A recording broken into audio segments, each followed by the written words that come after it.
guys, my name is Nick Broughton and I'm a Randomfish. If you're a Randomfish too, hit that subscribe button and let's be Randomfishes together, huh? Let's talk about a man named Terry Pratchett. This is a man who created several books, several hundred almost books if you will, under the title of a very specific world. A flat world on the back of 4 giant elephants, on the back of a giant turtle, gliding through space. This world was the Discworld. Terry Pratchett had created loads of books before he unfortunately passed away not that long ago. It's incredibly weird to think that we'll never get another Discworld book again, but to be honest, it's not like we don't have things to remember him by. We have the hundreds of books practically that were released from the Discworld universe. We also have the 3, if you will, TV released short episodes, including Colour of Magic, Hogfather, and Going Postal. We also have 2 animated films, Soul Music and Weird Sisters, possibly others, I don't quite know entirely. And then of course we have the games. Discworld, Discworld 2, and Discworld Noir. There are others, but I'm not going to subject you to them because frankly, A, I don't know that much about them, so I can't really discuss, and 2, they're not the focus. The focus is Discworld, the first game, the very first one, released back in 1994. This was a third-person click and move type game. This is back, brace yourself kids, this was in a time where the arrow keys didn't make your characters move places. You actually had to point with a mouse and click. Don't know what a mouse is? Okay. Before tablets and iPods and all that sort of thing, there was this massive thing called the computer. I'm kidding, we're not going to go into that.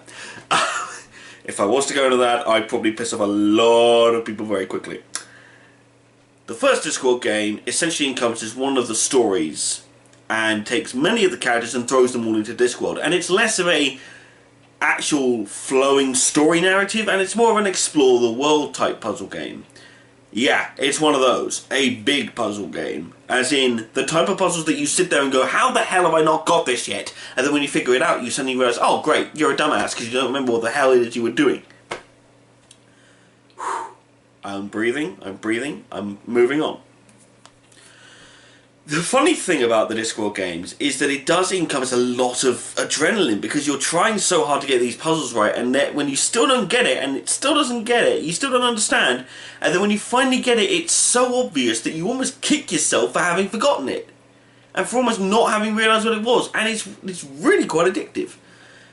Anyway, let's move on to the actual game is. The actual game starts off with a bunch of hooded figures summoning a dragon into the world. Now, dragons, for those of you who don't know, exist in a separate dimension, if you will, from Discworld. On Discworld, you have all the normal people, and you have the basics. You know, your average goblins, trolls, a few dwarves, all that sort of thing. All these various characters, all of them are thrown about on Discworld. But in other dimensions, there are other things, such as, you know, gods, anthropomorphic personifications, dragons, that sort of thing. So when the Brotherhood do summon the dragon, it's pulled in from another dimension. Now, the main character of the game is a character called Rincewind. He is an inept wizard who can barely even spell the word wizard, and through him you end up discovering and end up travelling throughout the world, finding these things. Now, while I do enjoy playing Rincewind, one of the things that always stood out to me was that he was voiced by Eric Idle. Now, this is not a bad thing. Hell, I love the fact that he's voiced by Eric Idle. But sometimes to me it felt very obvious that it was Eric Idle. But those moments were fleeting and they passed instantly. Mainly because, let's face it, when you're playing a game of this magnitude, you're more focused on solving the puzzles and more focused on having hilarious conversations than you are on, you know, the cinematography or the graphics of the game. While a lot of people today would focus on the graphics of the game, back then it was just a focus on the story and just laughing at what you found on the screen. Like, for example, one of the characters that you find in the Unseen University, the place where Rincewind starts his quest, is in the library, the librarian. No, it's not an elderly old lady with glasses about this big, sitting behind the desk going, "What would you like to find today, dear?" "Oh, nothing, thanks, I'm just trying to find a book on time travel." "Oh, wonderful." No, you get an ape. Specifically, an ape. He's an orangutan, okay? really need you to remember this. Because every single time in the game that Rincewind or any character says the word monkey,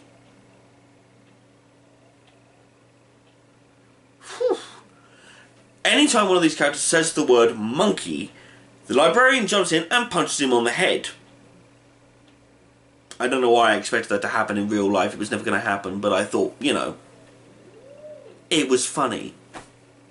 Shut up. But anyway, you go into the library, you discover various things, and then you go out into the world, into Ankh Morpork, the main city where you're based in the entire game, and you end up looking around and having a laugh. Upon which you discover various things, including a guy called Cut Me Own Throat Dibbler. He sells you various things that are absolutely useless, that bear no resemblance to what the hell you can actually use to complete the game. Apart from one or two things, but then again you have to take them apart and, you know, take components of various things and put them together to make things actually work. But there are four, maybe five acts in the entire game. Each of the acts composed of a massive quest where you have to find various objects.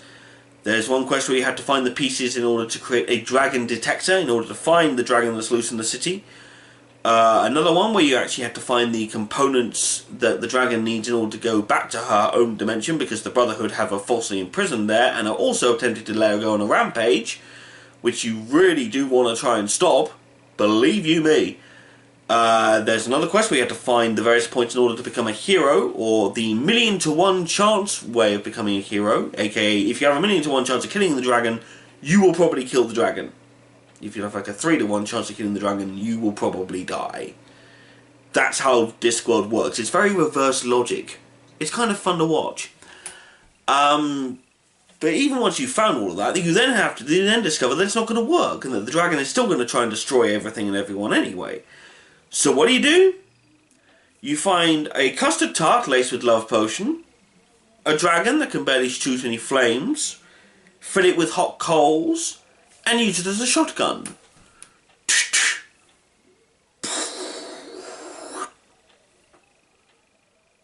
It's weird, but it works. And the funny thing is, of course, is that the rather hilarious ending to the film involves a mating dance. I'm not going to tell you who's doing the mating dance. I'm going to leave the game to that. So you can go pick up the game, complete it, and then you can tell me in the comments, or, you know, personally, if you will, just how terrifying that ending could quite possibly have made you, or how emotionally scarring it was. It's not really emotionally scarring at all. I just think of it as being like that, especially for some people who don't really understand the concept of mating rituals, of dragons, or anything like that. But let's talk about the review of the film. Let's talk about the review of the film. The film, it's not a film. Although, frankly, the way you're looking at it, it probably is a film. Because, let's face it, when I was younger, the game was so intricate in its details, so weirdly good with the artistic expression within the screen, that I honestly didn't feel like I was playing a game. It did feel very much like I was watching a film about something. And let's face it, now you can even do that. I mean, there's Let's Plays of this game all over YouTube. You want to find it on YouTube. It's brilliant to watch. But I prefer to actually play the game. And as I've gotten older, I have become a bit more addicted to the concept of gameplay.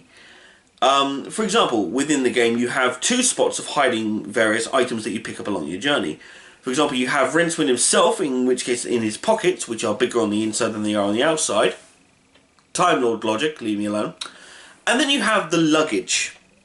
Now the luggage, for those of you who don't know, is of course a chest, a luggage chest, which has several thousand little legs coming out of it, which follow you around everywhere. So when you give it stuff, it essentially swallows it and keeps it inside. The chest is magical, therefore it has unlimited space. Pretty good logic, I feel. But here's the thing, every so often the luggage will either step back while you do a puzzle, or if you walk into something stupid. For example, within Discworld, you find various things, such as you are able to move a ladder out of the way, so that an assassin who's running an assault course for his guild, so he can graduate to become a professional assassin, ends up falling off the roof and into the street. And then when he lands, There's that sound effect of when someone lands, when someone gets plonked on their head and they got like the little birds flying on their head. And of course the line that's continually repeated throughout the game, did you get the number of that donkey cart? Did you get the number of that donkey cart? There are no cars in this world. Thank the Lord. That's the other thing that really makes this game amazing. It's the fantasy element.